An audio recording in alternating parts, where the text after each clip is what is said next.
Radhe Radhe. Hello दोस्तों, राधे राधे। कैसे हो आप सब लोग? आपके इधर बारिश हो रही है? देखो मेरे इधर तो बारिश हो रही है। आज बारिश में कुछ अच्छा खाने को मन हो रहा हो। हमारा पकौड़ी खाने का मन है, लेकिन मेरे घर में कद्दुआ बन रहा है। कद्दुआ। ये देखो कद्दू हमने काट के रखो है। हम कद्दू की सब्ज़ी बनाने जा रहे हैं।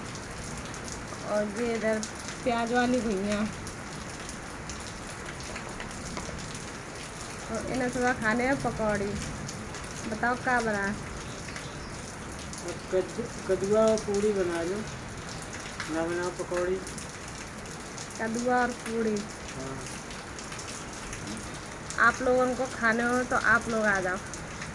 बरसात में बढ़िया अच्छे से पकौड़ी बनाए, गर्मा गर्म पकौड़ी और चाय।